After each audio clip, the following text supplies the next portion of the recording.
দূরবর্তী ইন্দোনেশিয়ার বালি দ্বীপ অনেক আগেই এমন জায়গা হয়েছে যেখানে নিজের শহর থেকে পালিয়ে নিজেকে নতুন করে শুরু করা যায়। কোন দিক থেকে এটা একেবারে অজপাড়াধাঁয়ের মতো। পার্থক্য হলো এখানে আছে জঙ্গল আর নানা বিদেশি প্রাণী, কখনো কখনো তোমার বালিশেও। তোমরা দুজন সত্যি, কিন্তু এই অজপাড়াগানেরও অনেক রকম দিক আর প্রকাশ আছে।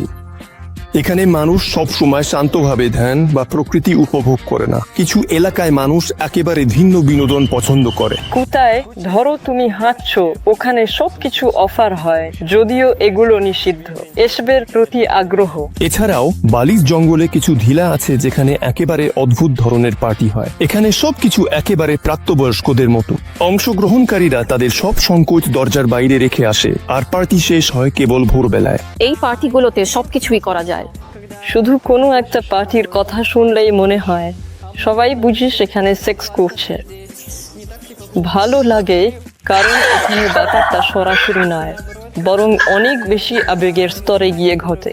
সরাসরি নিজের ইচ্ছার কথা বলা যায়। সম্মতি দিলে প্রক্রিয়াটা শুরু হয়। সব আধুনিক রাশিয়ানরা বালিতে চলে এসেছে। তুমি এমন পার্টিতে কতবার গেছো? হয়তো 200 বার। এমন জায়গাগুলোতে প্রায় কোনো সীমাবদ্ধতা নেই।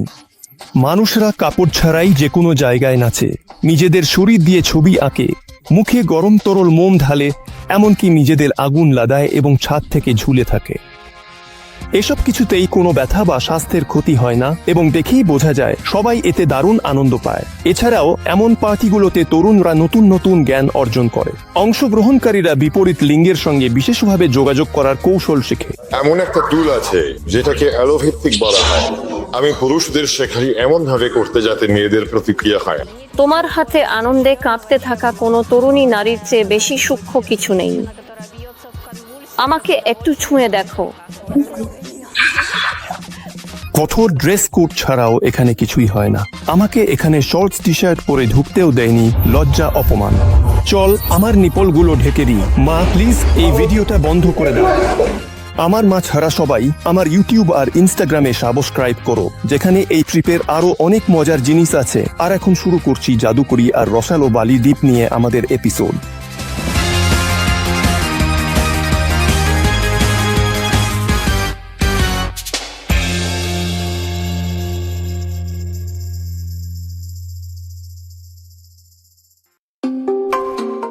বালি দ্বীপটা ছোট, বৈচিত্র্যময়। যদি বকিত মানে সমুদ্র সৈকত, উবুদ মানে আধ্যাত্মিক চর্চা, আর আগ্নেয়গিরি মানে অ্যাডভেঞ্চার, তাহলে চাঙ্গু মানে পার্টি আর আড্ডা। সেই চাঙ্গুতেই আমি যাচ্ছি।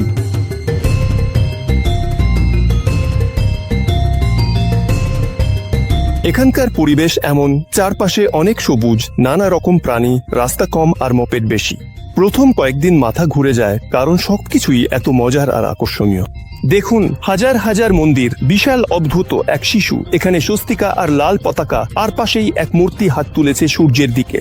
আর বালিনিজেরা সবসময় কিছু না কিছু উদযাপন করে, আর তারা সেটা রাস্তার মাঝখানে করলে সবাই চুপচাপ দাঁড়িয়ে থাকে যতক্ষণ না তারা চলে যায়। কমপক্ষে জ্যামে দাঁড়ানো একঘেয়ে লাগেনি।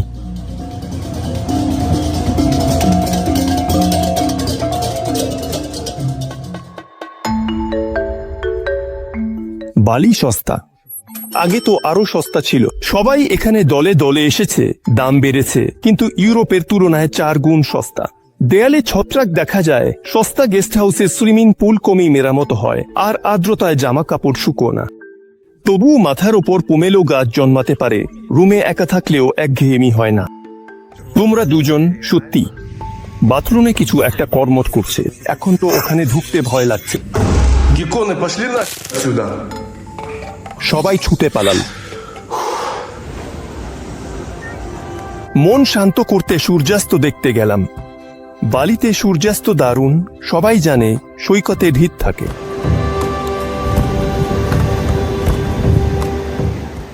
ঢেউগুলো প্রচন্ড, আর পানিতে শুধু সার্ফার আর তাদের ছোট ছোট বাচ্চারা। সব ক্যাফে ভর্তি, সবাই প্রতি 25 মিনিটে এমন এক পাহাড় সমান নারকেল খাচ্ছে। এই দৃশ্যের কথা ভাবলে দামগুলো হাস্যকরভাবে কম। 2 বার খাওয়া কফি খেয়ে $7 খরচ হয়। ফেরিওয়ালাদের কাছ থেকেও দাম 3 ভাগের 1 ভাগে নামানো যায়, তবে ওরা যা বিক্রি করে বেশিরভাগই বাজে।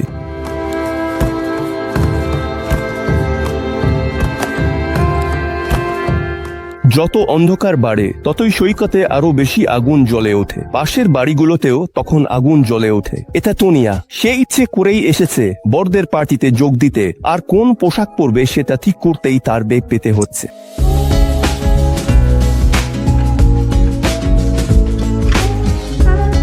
আর আমি নিজেও গ্রাম আর মাঠ পেরিয়ে দারুণ এক পার্টিতে যাচ্ছি। পথে পথের কুকুরদের থেকে নিজেকে বাঁচাতে হচ্ছে। আমার এমন অনুভূতি হচ্ছে যেন আমি 2003 সালের কোথাও আছি আর পাশের গ্রামে ডিস্কোতে যাচ্ছি।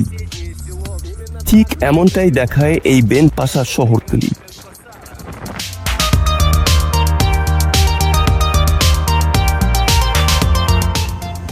শেষ অংশটাই সবচেয়ে কঠিন, সবচেয়ে গুরুত্বপূর্ণ কাদায় না আটকে যাওয়া। কিন্তু হঠাৎ ঘন জঙ্গলের মাঝে পুরো এলাকা জুড়ে আলো ছড়িয়ে পড়ে। সত্যি দারুণ একটা ভিলা। প্রবেশের জন্য $200 লাগে, আর মোপেডে পৌঁছানো বেশ অদ্ভুত লাগে। যদিও বালিতে সাধারণত সবকিছুই সহজ সরল, এখানে সাধারণ পোশাকে ঢোকা যায় না। আমাকে জোর করে পোশাক বদলাতে বলা হয়, না হলে কোনোভাবেই শুটিং করা যাবে না। সংক্ষেপে এভাবেই আমাকে পার্টিতে ঢুকতে দেয় না, জোর করে পোশাক খুলে অন্যরকম অশোভন পোশাক পরতে বাধ্য করে। আমি জীবনে প্রথমবার এটা করছি। এখানে সবার পোশাকের প্রধান উপাদান হলো এই ধরনের বেল্ট। এগুলোকে বলে পৌটুপেই। মা, এটা বন্ধ করো, এই ভিডিওটা বন্ধ করো। অসুন্দর শর্টস ও কালো চাদর দিয়ে ঢাকতে হচ্ছে। কমপক্ষে কিছু তো আছে, অন্তত এই শর্টসটা আগের জীবনের স্মৃতি হিসেবে রয়ে গেছে। দেখো তুমি লজ্জা, চলো আমার নিপলগুলো ঢেকে দিই। আমরা কি পারি? আমি লজ্জা পাচ্ছি। খুব বেশি খোলা জায়গাগুলো আমি যেভাবে পারি ঢেকে দিচ্ছি। হ্যাঁ, ইন্টারভিউয়ার তো বেশ সিরিয়াস, অবশ্যই।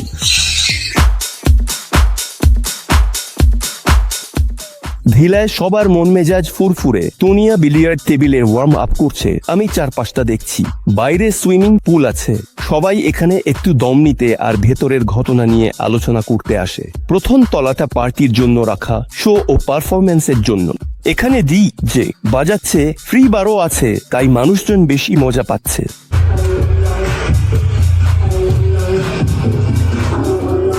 দ্বিতীয় তলায় সবাই আলাদা আলাদা ঘরে ভাগ হয়ে গেছে, আর যার যা ইচ্ছা, যার যা সাহস তাই করছে। আমি ব্যক্তিগতভাবে এখনো পোশাক আর বিশেষ করে এই স্যান্ডেলগুলো দেখে অবাক।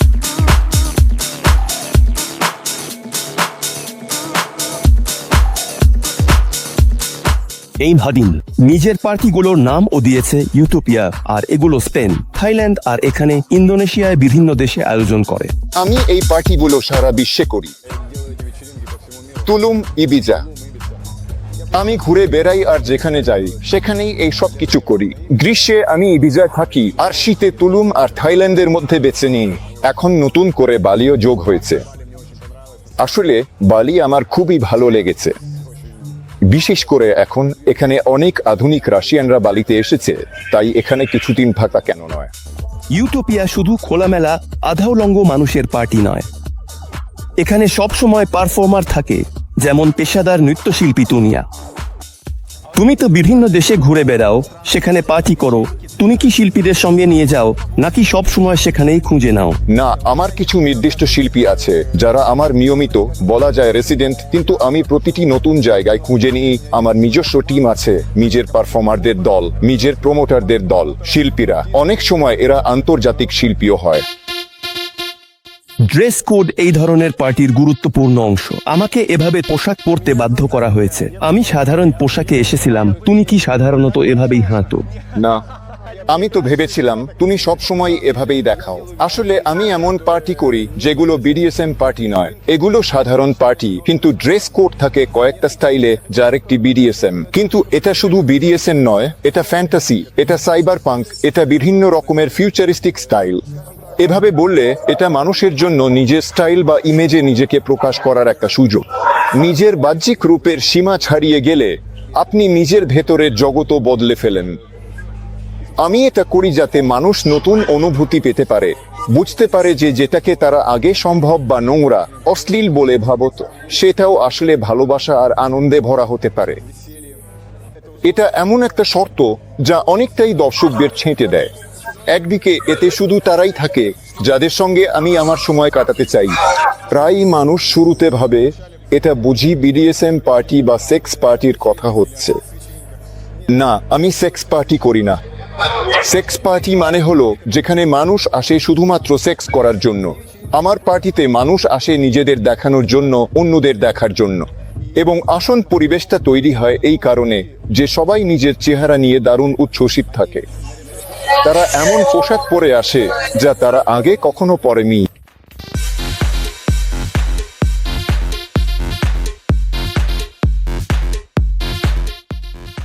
কিভাবে অতিথিদের মনোরঞ্জন করা হয় যখন তারা ভাবছে কার সঙ্গে সন্ধ্যা কাটাবে? এটা শিবারি। জাপানিরা একে অপরকে দড়ি দিয়ে বাঁধার খেলা আবিষ্কার করেছিল। এই শিল্প এতটাই আকর্ষণীয় হয়েছে যে তা সারা বিশ্বে ছড়িয়েছে। মডেলটি ছাদের সঙ্গে ঝুলিয়ে রাখা হয় এবং তাকে সঠিকভাবে শিথিল হতে হয়। আর শিবারি মাস্টার যদি ভুল করেন ব্যথা লাগতে পারে। ম্যাক্সিম শিবারি চর্চা করছেন 11 বছর ধরে, কিন্তু সামগ্রিকভাবে এটা কি বিপজ্জনক হতে পারে? হ্যাঁ, এটা বিপজ্জনক হতে পারে, আঘাত লাগতে পারে। হ্যাঁ, এমনকি খুব অভিজ্ঞ পেশাদার মাস্টারদেরও মাঝে মাঝে আঘাত লাগার ঘটনা ঘটে। হ্যাঁ, এটা টেন্ডন টান পড়া নাকি অন্য কিছু? না না, এটা আসলে স্নায়ু চেপে যাওয়া, আর কিছু সময়ের জন্য হাতে অনুভূতি চলে যায়, কিন্তু পরে সব ঠিক হয়ে যায়। শিবারি এটা আসলে কি? আধুনিক শিবারি মানে সবকিছু। এটা শো, এটা যৌন খেলা, এটা বিভিন্ন আর্ট ইনস্টলেশন। আর এখন তো শিবারি হিলিং, তন্ত্র শিবারি, কত রকমের আছে, কি নেই বলুন। আমি ক্লাসিক্যাল শিবারি করি। এটা একটু জাপানি স্টাইলে শো, এটা প্রাইভেট সেশন, আবার ইন্ডিভিজুয়াল ট্রেনিংও আছে। আমি অনেক শেখাই, অনলাইনেও শেখাই। ম্যাক্সিমের জন্য শিবারি হচ্ছে তার মূল পেশা। তুমি তো এখানে বালিতে থাকো, এখানে কি যথেষ্ট পার্টি হয় যেখানে তুমি শো করতে পারো আর নিজের উপার্জন করতে পারো? মানে এত পার্টি হয় যে তুমি এই আয়ে বাঁচতে পারো? যথেষ্ট। তাহলে ধরো মাসে কতগুলো পার্টি হয়? সাধারণত সপ্তাহে একবার, উইকেন্ডে হয়। আমরা প্রস্তুতি নিয়ে পোশাক, মিউজিক সব ঠিক করি। শিবারি শো এর বিশেষত্ব হলো আমরা যেসব অনুভূতি তৈরি করি সেগুলো আমাদের অতিথিদের সঙ্গে ভাগ করে নিতে হয়। যদি আমরা সেটা ভাগ করে নিতে পারি, যদি অতিথিদের ভালো লাগে, তাহলে শোটা সফল হয়। যদি না পারি, আচ্ছা, আমার তো হয়েই যায়। আর এমন হয় না সবাই মাতাল, কেউ খেয়াল করছে না? হ্যাঁ, এমনও হয় সবাই এতটাই মাতাল, কেউ খেয়াল করে না। তাতে কি খারাপ লাগে? না, একদমই খারাপ লাগে না। মানে মজা করছে? হ্যাঁ, ঠিক আছে। আমার কাজ অতিথিদের চিত্র দিয়ে আনন্দ দেওয়া। যদি অতিথিদের ভালো লাগে, তারা আয়োজককে ইতিবাচক ফিডব্যাক দেবে, আয়োজক আমাকে আবার ডাকবে।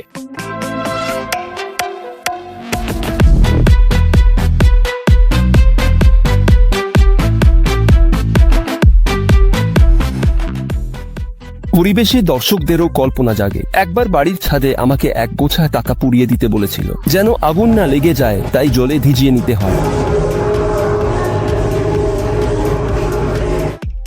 এটা ভিকা, আর আজ সেও পারফর্ম করছে। আসলে আমি একজন মনোবিজ্ঞানী, সেক্সোলজিস্ট, কোচ আর মাসাজ মাস্টার। এই তো, আর আমি মডেলও। আমি যেমন ফটো মডেল হতে পারি, তেমনি শিবারি মডেল বা কোনো বিডিএসএম প্র্যাকটিসের মডেলও হতে পারি, ধরো। আর এখানে শোটা কি নিয়ে হবে? আজকে ফায়ার প্লে আর ভক্স প্লে নিয়ে শো হবে। মানে এটা আগুন নিয়ে খেলা আর মোমবাতি নিয়ে খেলা।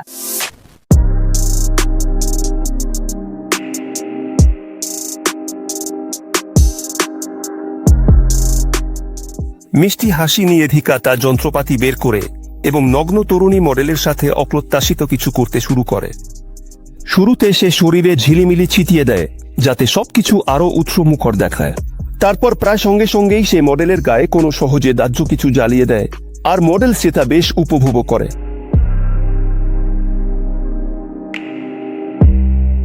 এরপর ভিকা জ্বলন্ত মোমবাতি থেকে সরাসরি গরম মোম মডেলের গায়ে ঢেলে দেয়, তারপর একসাথে 3টি মোমবাতি থেকেও ঢেলে দেয়। চারপাশের মানুষজন হতবাক আর মুগ্ধ, বিশেষ করে ছেলেরা। বাকিরা আবার সবকিছু ভিডিও করছে, কারণ পরে কেউ বিশ্বাসই করবে না যে এসব সত্যিই ঘটেছিল। মোম ঠান্ডা হয়ে গেছে, সেটা তুলতে হবে, যার জন্য ধিকার কাছে বিশেষ ছুরি আছে। এবার সে ওই ছুরি দিয়ে মডেলের গোড়ালি থেকে মোম তুলছে। শেষে অনুভূতিগুলো আরো জোরদার করতে ভিকা বিশেষ দাঁতওয়ালা চাকা দিয়ে শরীরের ওপর দিয়ে ঘুরিয়ে দেয়, আর তারা একসাথে অনেক গরম মোম খায়।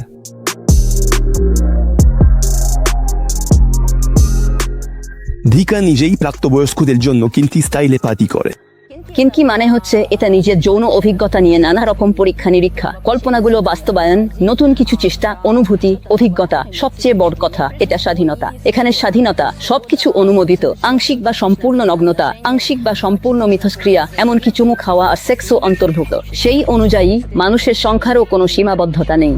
এই সংগঠনের মূল ভিত্তিটাই হচ্ছে সম্মতির সংস্কৃতি। মানে অন্য কারো ইচ্ছা ছাড়া এখানে কিছুই ঘটতে পারে না।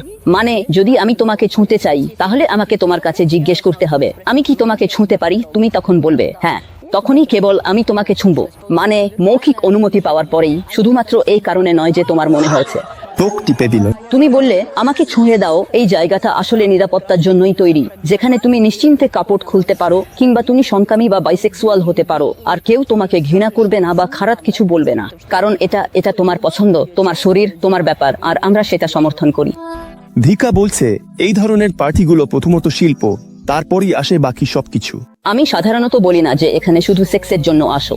মানে আমি সেক্সের জন্য ডাকি না, ডাকি নতুন অনুভূতি, নতুন আবেগ, নতুন অভিজ্ঞতার জন্য। কারণ আমরা তন্ত্র, মেসাজের মতো বিভিন্ন দিক নিয়ে নানা ধরনের ওয়ার্কশপ দিই।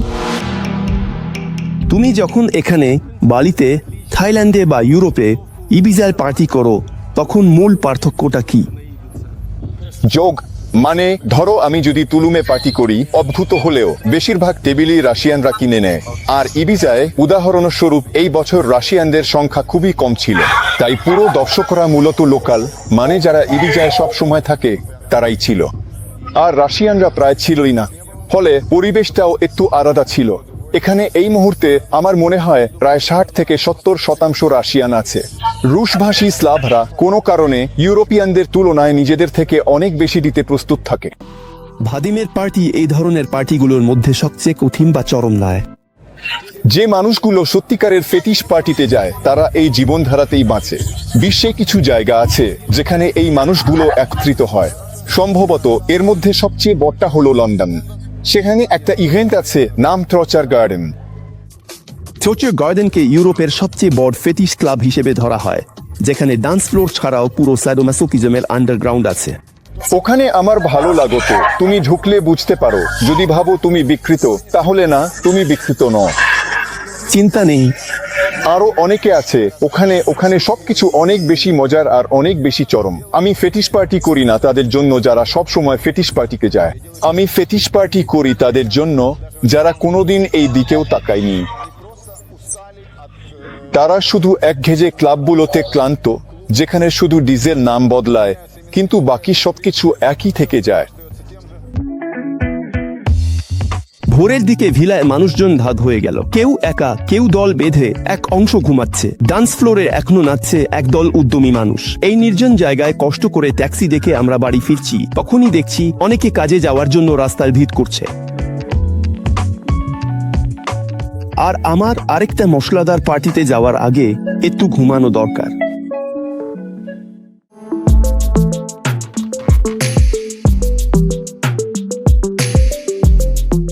আবারও পরবর্তী পার্টির কাছাকাছি কোথাও চলে যাচ্ছি।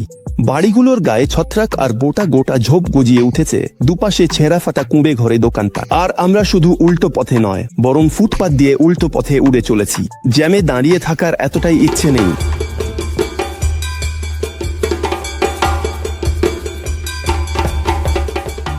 এরা আমাদের অস্ট্রেলিয়ান প্রতিবেশী, পুরো বিশাল পরিবার নিয়ে একটাই মোপেডে উঠছে। আর হোটেলের পাশেই ধানক্ষেত।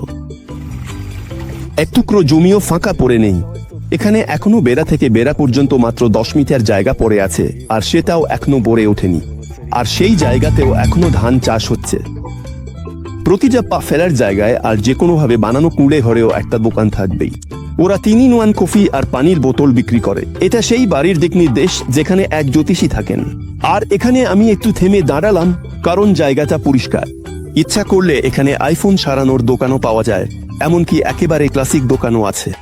দোকানের মধ্যেই ঠান্ডা ডাব নিতে পারো। এই দেখো, ওগুলোই পড়ে আছে। একটা ডাবের দাম $1, মানে 15,000 এখানকার মুদ্রায়। সেখানেই ডাব কেটে দেয়, একটা স্ট্রো দিয়ে দেয়, আর তুমি নিয়ে গিয়ে খেতে পারো। বালিতে আবর্জনার পাহাড় দেখে অবাক হওয়া তাড়াতাড়ি বন্ধ হয়ে যায়। রান্নাঘরের পাশে নোংরা মোপেড সারাইয়ের ওয়ার্কশপ থাকাটাও আর অবাক লাগে না। তাহলে এখানে খাওয়াটা বা দোষের কি?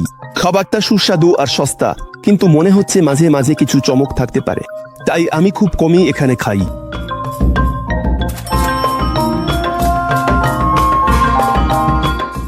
আমি খাচ্ছি আর দেখছি কিভাবে মানুষজন ব্যস্ত রাস্তা পার হচ্ছে, কাউকেই গাড়ি ধাক্কা দেয়নি। আমি আবার ফিরছি, সামনে অনেক কুইজের মতো বিশাল জলকাদার গর্ত আর এমন শহরে পরিবেশ যা সত্যিই বিপজ্জনক। আমার মনে হয় আমাকে বাঁচিয়েছে বালির দেবতাদের উপহার, যেগুলো প্রতিটি বাড়ির সামনেই রাখা হয়। এটা বিচক্ষণ ভাবে করা হয়েছে, চিহ্নটা একটু বাঁকিয়ে রাখা হয়েছে যাতে মানুষ মাথা না ঠুকে। সম্ভবত এমন কম উচ্চতার মানুষের জন্যই এটা। এরপর ফুটপাতটা হঠাৎ করেই শেষ হয়ে যায়। ট্রপিক্যাল বৃষ্টি যেমন হঠাৎ শুরু হয়েছিল তেমনি দ্রুত শেষও হয়ে গেল, আর আমি পৌঁছে গেলাম আরেকটা চমৎকার ভিলায়। ভিতরে ইতিমধ্যেই পরিবেশ গরম, কেউ কেউ জোড়ায় জোড়ায় জড়িয়ে ধরছে, কেউ দল বেঁধে, আর আমি হতবাক হয়ে টেবিলের দিকে গেলাম। প্রথম তলার ড্রয়িং রুমে এখনো পর্যন্ত শান্ত পরিবেশ। আমি যখন নার্ভাস থাকি তখন অনেক খাই, আজকে তো বিশেষভাবে। কোণের দিকে গিয়ে বসেছি, ইতিমধ্যেই তৃতীয় স্যান্ডউইচ খাচ্ছি। এখানে আমার ব্যক্তিগতভাবে যেটা ভালো লেগেছে সেটা হলো কোনো কঠোর ড্রেস কোড নেই। আমি যেমন আছি তেমন ভাবেই থাকতে পারি, এমনকি পরে এই ভিডিওটা কোনোভাবে মাকে দেখাতেও পারি। আমার জন্য লজ্জা পেতে হবে না। তবে আসলে এমন পার্টিতে লজ্জা পাওয়া চলে না, আর সব দরজাই খোলা।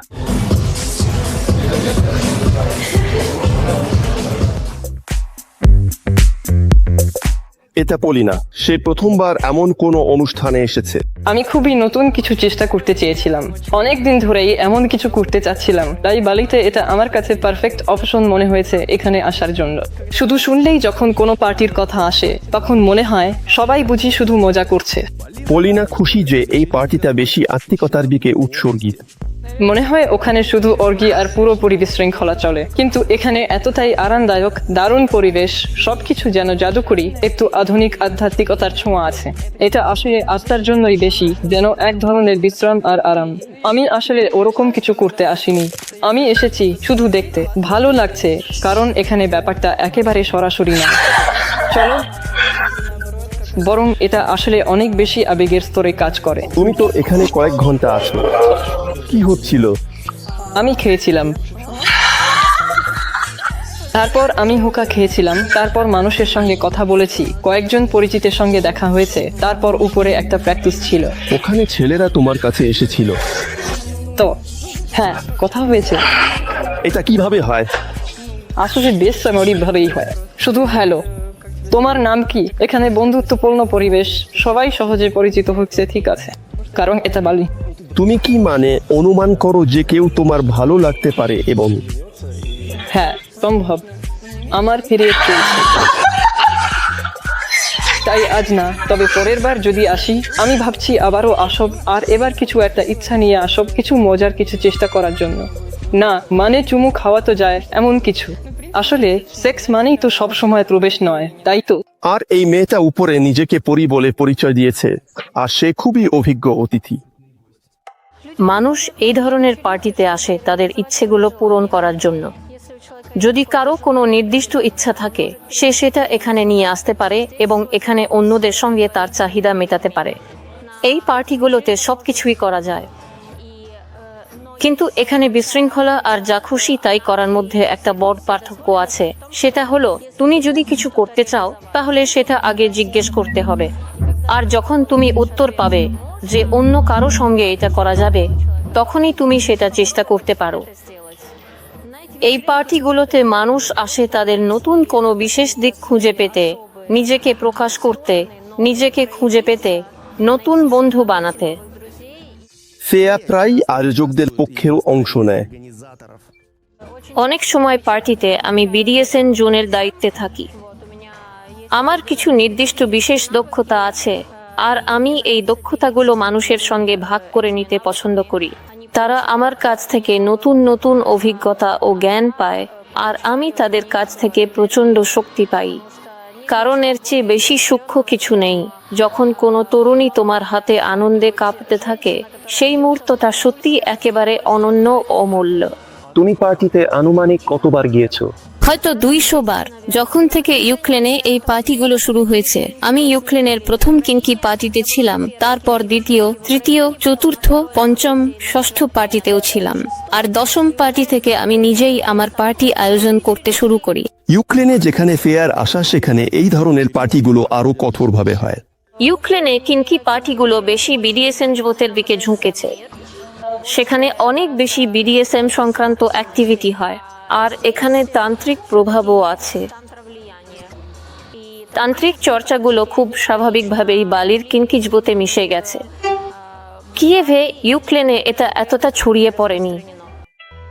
সাধারণত তন্ত্র আর বিডিএসএম আলাদা ইভেন্ট, কিন্তু বালিতে সবকিছু মিশে গেছে।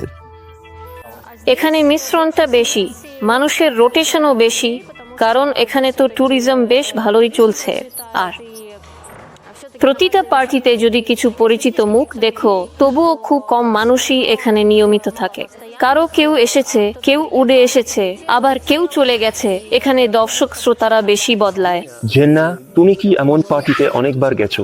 হতে পারে 15টা পার্টি, হতে পারে 20টা। আমার জন্য এটা আমার যৌনতা, আমার ইচ্ছা, আমার ভেতরের জগৎ নিয়ে গবেষণার একটা জায়গা। এটা এমন একটা সুযোগ যেখানে সাধারণ জীবনের তুলনায় অনেক কম সীমাবদ্ধতা থাকে। এটা তো দারুণ ব্যাপার, নিজের ইচ্ছাগুলো অনুভব করা আর সেগুলো বাস্তবায়ন করা। নিশ্চয়ই যখন আমরা নিজেদের উন্মুক্ত করি, যখন আমরা নিজেদের ওপর থেকে আরো বেশি সীমাবদ্ধতা সরিয়ে ফেলি, তখন আমরা আমাদের জীবনের শক্তিকে মুক্ত করি। কারণ আমাদের জীবনের শক্তি প্রথমত সেটাই যৌন শক্তি। হ্যাঁ, এটাই জীবনের শক্তি। এখান থেকেই জীবন জন্ম নেয়। এটা নিচ থেকে শুরু হয়, কিন্তু এই শক্তিকে উপরে তোলা যায়, আবার নিচেও নষ্ট করা যায়। আমি বহু বছর ধরে তন্ত্র দাওসি অনুশীলনে আছি, তাই আমার জন্য এটা জীবনের শক্তিকে জাগিয়ে তোলার একটা সুযোগ। এটা জেন্না, আর ওই ঠিক বলবে তন্ত্র আসলে কি। এই দেখুন ও তার প্রেমিকার সঙ্গে দুজনেই পোশাক পরা, এটা উল্লেখ করা জরুরি। আর একটু পরেই মেয়েটি খুশি আর শান্তভাবে হাসছে। মোট কথা, তন্ত্র মানে বড়দের জন্য এক ধরনের যোগব্যায়াম। তবে এটা আমার নিজের ব্যাখ্যা, একজন মানুষের যে এসব কিছুই বোঝে না। শক্তি, যৌনতা আর এই জাতীয় সবকিছু ব্যাপার। আমি শক্তি চর্চা করি, আমি যৌন শক্তিকে সক্রিয় করি, সেটা ওপরে তুলতে থাকি, সারা শরীরের সিস্টেমে ছড়িয়ে দিই। হ্যাঁ, আর এতে অনেক রকম অনুভূতি হয়। ঠিক তো, তন্ত্র মূলত ভারতে এটা এক ধরনের আধ্যাত্মিক সাধনা। হ্যাঁ, এটা উচ্চতরের সঙ্গে সংযোগের সাধনা, দেবতাদের আরাধনা, তবে যৌন শক্তির। জেনিয়ার কথায় আজকাল তন্ত্রকে ঠিক যেমন যোগাকে সবকিছুর সঙ্গেই জুড়ে দেওয়া হচ্ছে, কিন্তু আসল তন্ত্র খুবই কম। আমি ছেলেদের শেখাই কিভাবে হাত দিয়ে এমন করতে হয় যাতে মেয়েদের মধ্যে এমনটা ঘটে। আমরা এই ধরনের প্রভাব দেখতে পাই। এটা কিভাবে কাজ করে? আমি যেহেতু বাস্তবধর্মী মানুষ, আমাকে শক্তি নিয়ে ব্যাখ্যা করো। অনুভূতি একদিকে এটা একটা অবস্থা, হ্যাঁ, কিছুটা সূক্ষ্ম, আর অন্যদিকে এটা নির্দিষ্ট রাসায়নিক পদার্থ যা আমাদের অন্তঃস্রাবী গ্রন্থি থেকে উৎপন্ন হয়, মস্তিষ্কে পৌঁছে এই অবস্থার সৃষ্টি করে। এর সঙ্গে আছে শরীরের সূক্ষ্ম অনুভূতিশীলতাও। আমাদের ফ্যাসিয়া আছে, ওগুলো অনুভব করতে পারে। আমরা তো অনুভব করি, যেমন কেউ যদি আমাদের পেছন থেকে তাকিয়ে থাকে। কিভাবে আমরা এটা অনুভব করি? ফ্যাসিয়া কি সংকুচিত হয়, একইভাবে ফ্যাসিয়া সূক্ষ্ম প্রতিক্রিয়া দেখাতে পারে। ফ্যাসিয়া মানে আমাদের অভ্যন্তরীণ অঙ্গগুলোর এক ধরনের আবরণ। গবেষণা করা হয়েছিল, একটা জীবিত ফ্যাসিয়া টুকরোকে কেবল জীবিত অবস্থায় রাখা হয়েছিল, আর তার কাছে আগুন, ইলেকট্রোড বা কোনো বিপজ্জনক কিছু আনা হচ্ছিল। ওটা নিজে থেকেই সংকুচিত হচ্ছিল, বাকি শরীর ছাড়াই। এমনকি মানুষ চোখে দেখে বা ব্যাখ্যা করার আগেই ফ্যাসিয়া নিজেই এটা করে। ঠিক যেমন ভাবে ওটা বিপদের প্রতিক্রিয়া দেয়, তেমনি কোনো আনন্দদায়ক কিছুর দিকে ওটা নিজেকে খুলে দেয়। হ্যাঁ, এই যে চুমুর আগের মুহূর্ত, যখন এখনো চুমু খাওয়া হয়নি কিন্তু এখনই চুমু খেতে যাচ্ছেন, এই যে ঠোঁটের মাঝে একটা অনুভূতি তৈরি হয়, এই মুহূর্তে প্রচুর ডোপামিন তৈরি হয়। কিন্তু তন্ত্র শুধু রসায়ন নয়, এটা শক্তির ব্যাপারও। মানুষের একটা ইথারিক দেহ আছে। হ্যাঁ, আধুনিক বিজ্ঞান এটা শুধু ফটোয়ারার পর্যায় পর্যন্তই গবেষণা করেছে। ঠিক তো, শক্তিটাকে সরাসরি ছবি তোলা যায় না, কিন্তু এটা নিজের শরীর আর হাত দিয়ে অনুভব করা শেখা খুব একটা কঠিন নয়। তুমি এই অদৃশ্য হাত দিয়ে অন্য কাউকে ছুঁতে পারো এবং সেটা অনুভব করতে পারো, আর মানুষটিও সেটা অনুভব করবে যেমন তুমি ছুঁয়েছ। তুমি তোমার ইথারিক হাতের বাড়ানো অংশ, আঙুলের বাড়ানো অংশ, ইথারিক বাড়ানো অংশ কল্পনা করো, এটা যে কোনো আকার নিতে পারে। বুঝলে, এটা তো তোমার কল্পনার স্বপ্ন।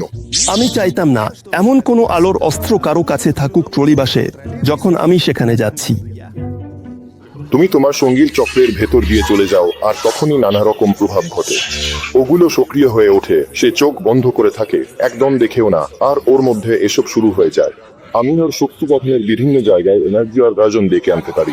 এই দক্ষতাগুলো যে কোনো মানুষের জন্য শেখা ও আয়ত্ত করা সম্ভব, যার একটা শারীরিক দেহ আছে।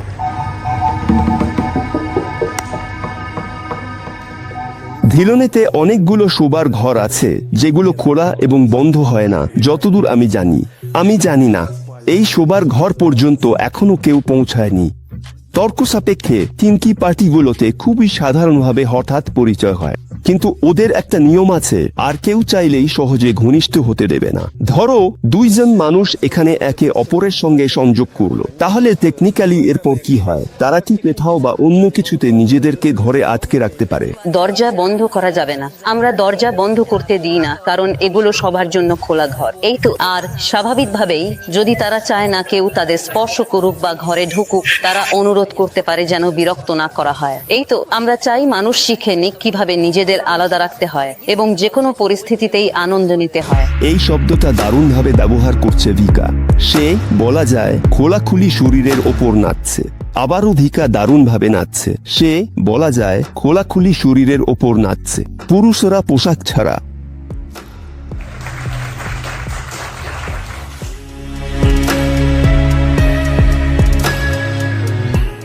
এখন ভিকা তার শরীরের সবচেয়ে ব্যক্তিগত অংশগুলো রং দিয়ে ঢেকে দেয় এবং সেগুলো দিয়েই সাদা টি শার্টে ছবি আঁকে।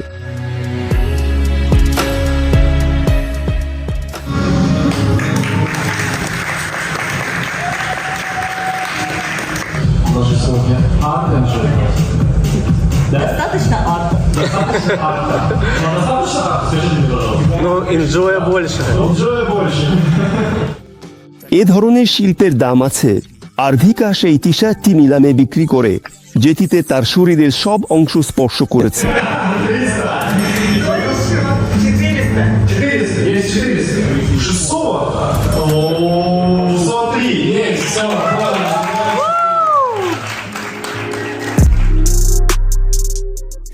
একই পদ্ধতিতে ভিকা এবার ছবি আঁকে এবং বিক্রি করে, তারপর শোয়ের পরবর্তী ধাপে চলে যায়। এখানে শরীরে গরম মন দিয়ে আঁকা শুরু হয়েছে। দেখতে সুন্দর লাগে আর সবাই হাসছে, কিন্তু বাড়িতে এটা অনুকরণ করা উচিত নয়।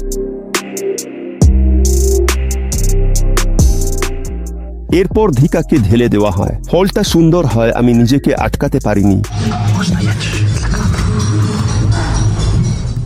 এইভাবেই আমি একটা ভালো আঁকা নষ্ট করে ফেললাম।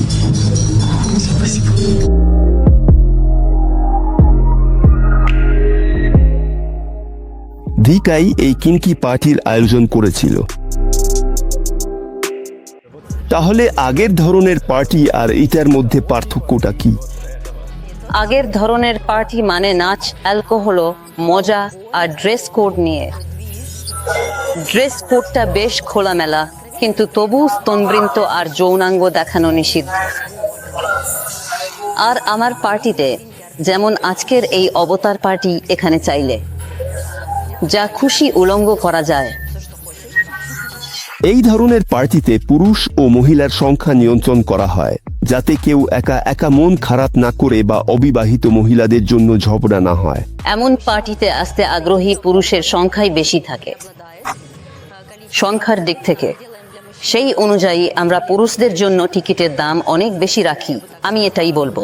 এই তো, আর মেয়েরা যারা লজ্জা পায়, দ্বিধায় থাকে, তারা আসলে চায়, কিন্তু আবার তারা এত টাকা দিতে রাজি নয় যেন তাদের কেউ বিরক্ত করে। আমরা মেয়েদের জন্য টিকিটের দাম কম রাখি এবং এভাবেই আমরা জেন্ডার ব্যালেন্স তৈরি করি। আমার মনে হয় অনেকেই এসেছে শুধু সেক্স করার জন্য না। একদম ঠিক, মানে এটা ম্যাসাজ, এটা নতুন নতুন পরিচয়, নতুন অভিজ্ঞতা। এইসব মানুষের একটা আলাদা দিনের জীবনও আছে। এখানে প্রত্যেকেই একজন পারফর্মার, কেউ ডাক্তার, কেউ বা স্যাক্সোফোনিস্ট, এছাড়াও কেউ ড্রামার। তুমি এখানে কতবার পার্টি করো? মানে মাসে 1-2 হয়। মাসে 2 বার? এখানে কি সবসময় আলাদা লোক আসে নাকি নির্দিষ্ট গ্রুপ বা ব্যালেন্স? মানে কিছু আছে যারা প্রায়ই আসে, হ্যাঁ নিয়মিত, আর কিছু নতুনও আসে। তুমি কি ইউক্রেনেও কিনকি পার্টি করাতে? হ্যাঁ, ওগুলো ছিল আমার জন্মদিন। তোমার জন্মদিন মানে জন্মদিন থেকেই শুরু। হ্যাঁ, মানে এমন হয়েছে যে আমি কিন্তু গ্রুপে মিশে গেছি, আর ওখানে যা হয় সেটা আমার ভালো লেগেছে, কারণ আমি যেমন খুশি তেমন পোশাক পরতে পারি। হ্যাঁ, যদিও কিছু নিয়ম আছে যেগুলো কিছুটা আমাকে সীমাবদ্ধ করে, কিন্তু এখানে আমি যা খুশি তাই করতে পারি। আর আমি তো সবসময় কোনায় বসে শুধু দেখেই যাই। আমার জন্য সবচেয়ে দুঃখজনক ব্যাপার হলো পার্টিতে মুন্ডস্টুকি সিগারেটের মুখ লাগানোর অংশ ফুরিয়ে গেছে, তাই আমাকে অন্যদের মুখের তেরেই ধূমপান করতে হচ্ছে। যা হোক, ঠিক আছে, ধরেই নিচ্ছি সবাই মনে হয় মেডিকেল সার্টিফিকেট নিয়ে এসেছে। তবুও এটা আশেপাশে যা হচ্ছে তার তুলনায় নিরীহ ব্যাপার। প্রতিটি এরকম আড্ডার নিজস্ব একটা থিম থাকতে পারে, এবং ঠিক তখনই শুরু হয় দীক্ষার অনুষ্ঠান। আজকের থিম হচ্ছে অ্যাভাটার। সবাই সেই অনুযায়ী সাজসজ্জায় এসেছে। আমার কাছে কোনো আঁকা নেই, কিন্তু দীক্ষা আমি পেরিয়ে এসেছি। এটা হয় ভোটকার মাধ্যমে। দেখো, আমাদের প্রতিটা পার্টিরই একটা নির্দিষ্ট থিম থাকে। যদি আজ আমাদের অ্যাভাটার থিম হয়, তাহলে আমরা কিছু এনার্জেটিক, সুন্দর, মহাজাগতিক কিছু করি। এটা হতে পারে কোনো বিডিএসএম থিমও। সবাই থাকবে হারনেস, ল্যাটেক্স, চামড়া, শিবারি দড়ি, ফ্লোগার, চাবুক নিয়ে। আর কেউ কাউকে লিশে হাঁটাবে, এরকম আরো অনেক কিছু হবে। সব জায়গায় থাকবে চামড়া, চেইন।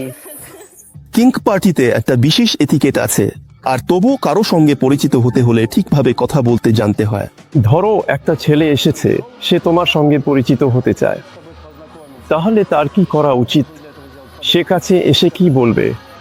কাছে এসে বলবে, হ্যালো। বেশিরভাগ সময় যারা নিয়মিত পার্টিতে আসে তারা সাধারণত কোনো নির্দিষ্ট উদ্দেশ্য নিয়েই আসে। আসলে নতুন কেউ যখন এই ধরনের পার্টিতে আসে, তার কাজ হলো যতটা সম্ভব অভিজ্ঞতা নেওয়া। যদি তার ভালো লাগে, তাহলে তার উচিত নতুন কিছু চেষ্টা করার জন্য খোলা মন রাখা। সাধারণ জীবনে আমাদের পরিচিত হতে হয়, কারো ভালো লাগতে হয়, কিন্তু এখানে এমন পরিবেশ যেখানে সরাসরি ইচ্ছা বলা যায়, কাউকে দেখে অনুভব করা যায়, ওহো, এই মানুষটার সঙ্গে আমি জড়িয়ে ধরতে চাই। তাই তো অনুভব করি শরীফ যেন নিজে থেকেই এগিয়ে যায় আর জড়িয়ে ধরতে ইচ্ছে করে। এই তো তখন গিয়ে জিজ্ঞেস করা যায়, নিজের ইচ্ছার কথা বলা যায়, আমি তোমাকে জড়িয়ে ধরতে চাই, পারি? এখানে একটা নিয়ম আছে, না মানে না। কেউ যদি না বলে সেটা নাই, আর যদি হ্যাঁ বলে, তখন সেই প্রক্রিয়া শুরু হয়। এমনকি এতটা নির্ভর পরিবেশেও কখনো কখনো দ্বন্দ্ব হয়। কেউ কারো পছন্দ হয়নি, কেউ কারো সঙ্গে কোনো একটা মুহূর্তে দ্বন্দ্বে জড়িয়ে পড়েছে। কেউ হয়তো কারো সঙ্গে যোগাযোগ করতে চেয়েছিল, কিন্তু সেটা সম্ভব হয়নি। এভাবে কিছু কিছু মুহূর্ত জমতে থাকে, যখন মানুষ অন্যদের সঙ্গে থাকতে অস্বস্তি বোধ করতে শুরু করে। এমন হয় কেউ অসন্তুষ্ট থাকে। হ্যাঁ, অবশ্যই হয়। সবচেয়ে বেশি এমনটা হয় পুরুষদের ক্ষেত্রে, যারা নির্দিষ্টভাবে সেক্সের জন্য পার্টিতে আসে, কিন্তু কেউই তাকে এটা গ্যারান্টি দিতে পারে না, কারণ আমরা এমন কোনো মেয়েকে আমন্ত্রণ জানাই না যারা এই ধরনের চাহিদা পূরণ করে।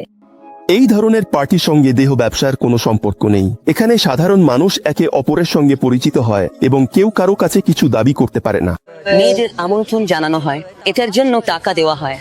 আর মেয়েটি যদি দেখে কোনো পুরুষ বোর হচ্ছে, তখন সে তাকে নিয়ে রিল্যাক্স করার জন্য ঘরে চলে যায়। শুনতে বেশ সুন্দর লাগে, কিন্তু আমার ভালো লাগে যখন সবকিছু স্বাভাবিকভাবে ঘটে। যখন আমরা কাউকে সেক্স করার জন্য টাকা দিইনি, তাই তো তারা টাকা দিয়েছে জায়গার জন্য, পানীয়ের জন্য, হুকার জন্য, পরিবেশের জন্য।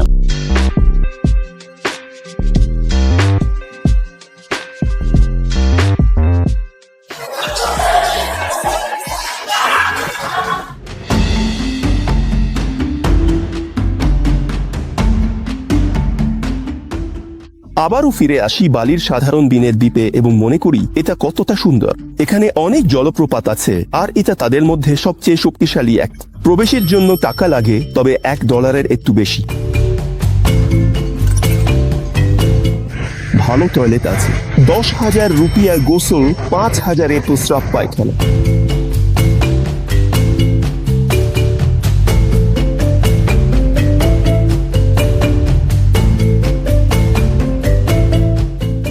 এই জায়গাটাকে নির্জন বলা যায় না, আর এত মানুষের শরীরের উষ্ণতায় পানিটাও একটু গরম হয়ে যায়। মানুষজন এখানে স্নান করে, এমনকি এই ধরনের পুলেও, যা দেখতে অনেকটা অর্থোডক্স খ্রিস্টানদের কুপেলের মতো। আসলে বাড়ির জিমের জন্য দারুণ একটা আইডিয়া কংক্রিটের বার্বেল। ক্যামেরা ঘোরাও পোকা মারতে ধরা।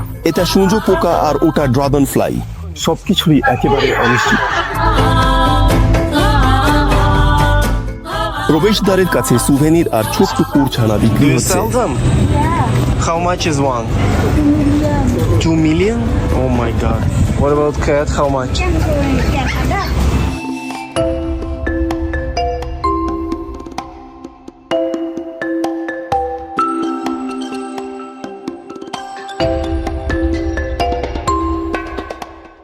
মনে হয় যেন বালিনিজদের জন্য জাতীয় খাবারটা ইচ্ছাকৃতভাবে শূকরের মাংস, কারণ বালিনিজেরা মুসলিম নয় আর ইন্দোনেশিয়ার বাকি অংশ মুসলিম, আর ধর্মীয় কারণে ওদের মধ্যে প্রায়ই বিতর্ক হয়।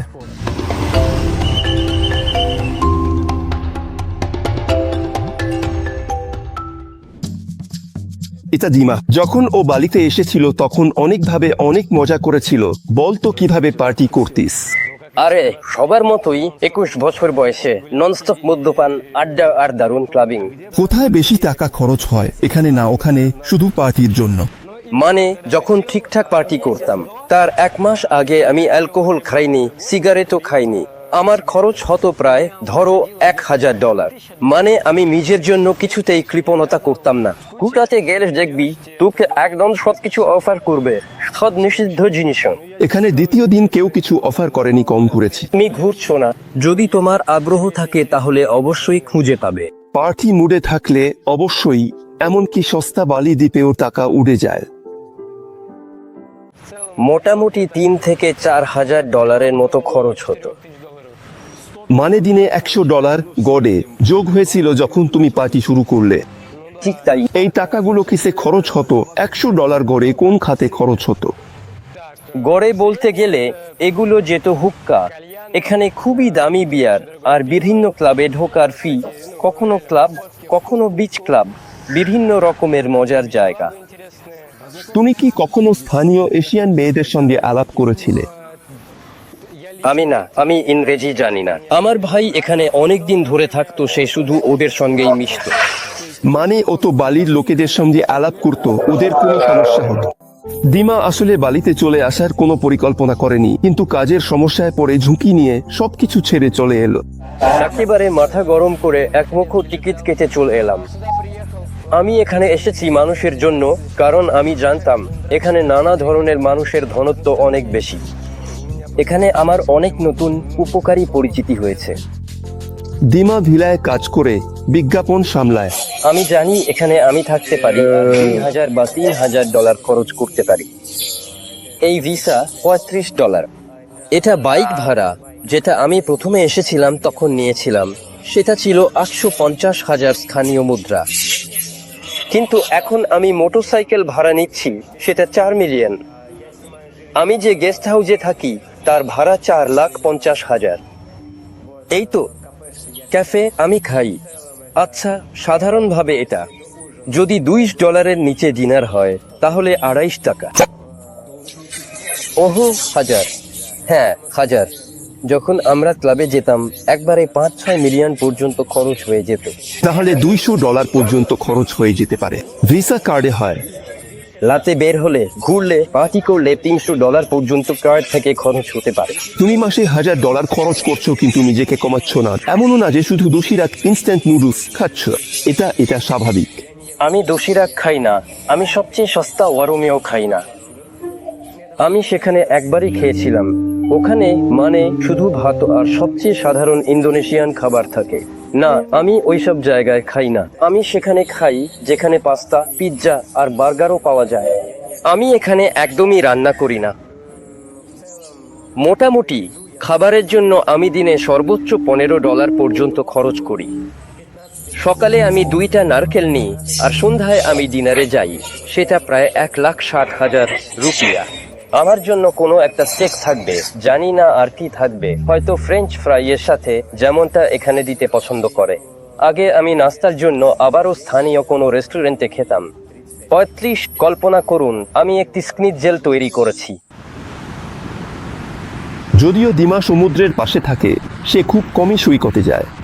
সৈকতগুলো খুব নোংরা, বিশেষ করে কুটা, সেমিনিয়াক, চাঙ্গুতে। এটাই ক্লাসিক ব্যাপার। এখানে কেউ সাঁতার কাটে নাকি এটা শুধু সার্ফিং এর জন্য? সাঁতার কাটে। হ্যাঁ, সব সময় নোংরা ছিল না।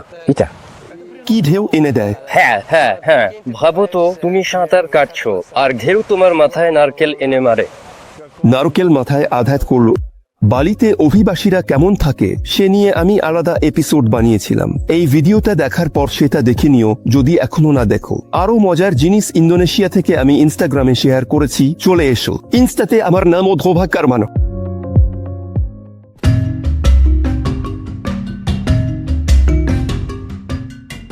এই সন্ধ্যাটা হবে খোলামেলা পার্টি, বেল্ট আর নগ্ন মানুষের ছাড়াই। আমি বুড়োদের মতো বাজারে খাবার কিনতে যাব আর এক্সোটিক ফলের পেছনে বাঁচানো টাকায় খুশি হব। শুধু কলারই এখানে 10 রকমের আছে, আরও আছে ম্যাঙ্গোস্টিন, প্যাশন ফ্রুট আর ড্রাগন ফ্রুট।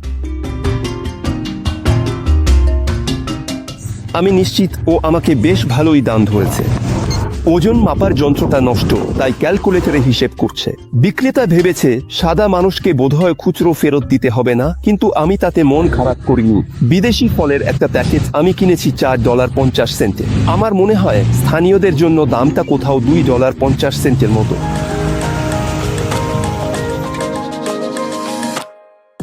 এটা ছিল একটু ভিন্ন ধরনের বালির গল্প। সেই বালি নয় যেটা আমরা সাধারণত শুনে থাকি, আর অনেকের কাছে ঘটনাগুলো হয়তো একটু বেশি সাহসী মনে হতে পারে। তবু খোলামেলা বালিয়ান আড্ডার পরিবেশটা ভালোবাসা, আনন্দ আর পারস্পরিক সম্মানে ভরা। আমার ইউটিউব আর ইনস্টাগ্রামে ফলো করো যাতে নতুন কোনো এপিসোড মিস না করো। সব জায়গাতেই আমি ধোভা কারমানব। আমি এখন একটু ফল খাবো, আবার ভিডিওর ম্যাটেরিয়ালটা দেখবো। আবার দেখা হবে।